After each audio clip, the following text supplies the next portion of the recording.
जो general secretary कौमी अवामी तहरीक जो मरकजी लीगल एडवाइजर साईं कलंदर बख्श मुनवर अली जतोई के दावत दींदुस खिताब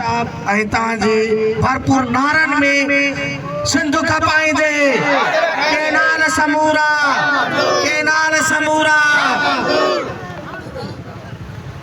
लखलानत तोते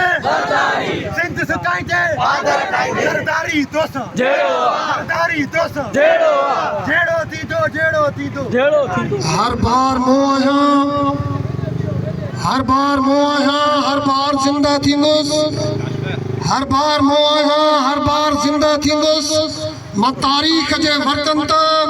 हिन सिफ़े हस्ती तां मटजी जे वञां ऐं कटजी जे वञां इख़बारूं ऐं रिसाला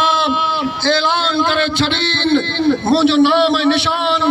मिटाए छॾीन पर जॾहिं यज़ीद जे आई त मां हुसैनियत थींदुसि सिंधी ॿूटनि जा रहवासियो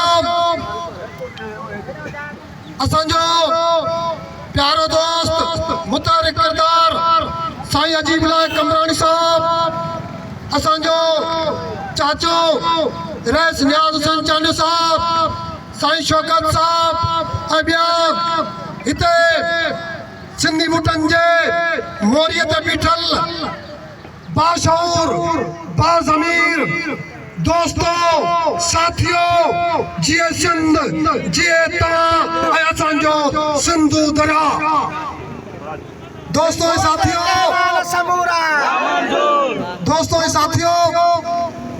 ही जेको दरिया आहे ही असांजो दादलो दरिया आहे दरिया जे करे ही असांजो ज़िंदगीअ जो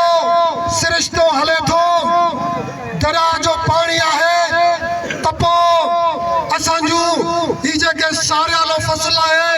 ही जेके सारियूं आहिनि उहे बि आबाद थियनि थियूं ही जेका कणक जो फसल आहे इहो बि तॾहिं आबाद थिए थो ऐं ही जेके असांजा ॿेला आहिनि ही जेके वण आहिनि ही जेको असांजो जड़ आहे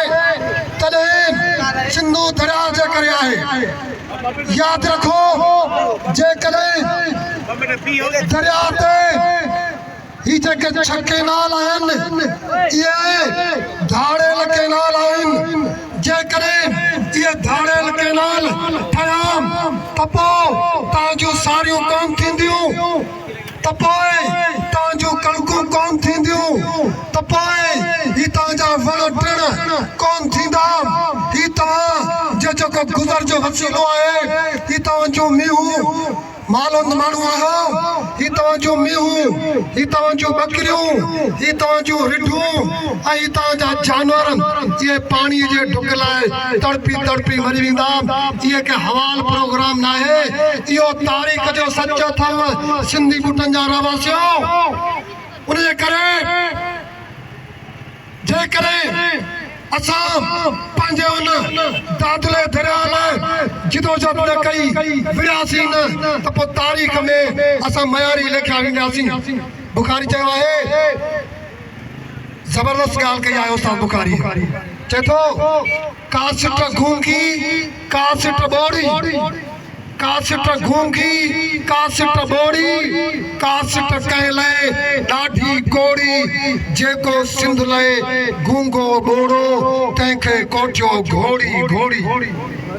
उनजे करे जेको माण्हू कन लाटार करे थो इहो सम्झे थो त ही मसालो चाचे नियाज़ चांडियो जो आहे ही मसालो साईं अजीबुल्लाह कमरानी जो आहे शौकत जो आहे ऐं ही जेके सवे माण्हू जेके बीठा आहिनि इन्हनि जो आहे त उन्हनि जी भुल आहे ही मसालो उन्हनि जो बि आहे जेके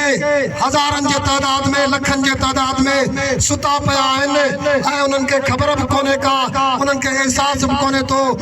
को त वाक़ई असांजो दरिया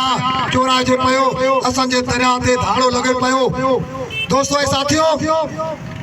जिदोजहद करणी पवंदी। ही जेको ज़रदारी टोलो आहे, ही ज़रदारी टोले हाणे वागू वारा घोड़ा गाड़ी थो चए थो ही जेका तव्हांजी जिदोजहद आहे, ही जेका वकीलनि जी जिदोजहद आहे, ही जेका हारियुनि जी, ही जेका शागिर्दनि जी ऐं तव्हांजे रूप में जेके सिंध जा हज़ारे ॻोठ आहिनि उतां हिन क़िस्म जी जेका चिणग भरी आहे, उन जे नतीजे में, उन प्रेशर जे नतीजे में ज़रदारी चयो आहे त भाउ असां केनालनि जे ख़िलाफ़ आहियूं, पर इहे कूड़ा वाइदा आहिनि। असां हिननि कूड़नि वाइदनि खे तेसि ताईं क़बूल न कंदासूं जेसि ताईं तव्हां सिंध असेंबली मां ठहराव पास कयो, जेसि ताईं तव्हांजा क़ौमी असेंबलीअ में हीअ जेका वफ़ाक़ी हुकूमत आहे इहे तव्हांजे करे आहे, तव्हांजे बलबूते ते आहे। तव्हां जेकॾहिं अॼु बि वफ़ाक़ी हुकूमत मां हथ कढंदव त ही पाकिस्तान जी गवर्नमेंट हेठि अची ट्रा कंदी, हली कोन थी सघे। उनजे करे इहा मकारी छॾियो, इहा बेहयाई छॾियो। सिंधी माण्हू थधा आहिनि।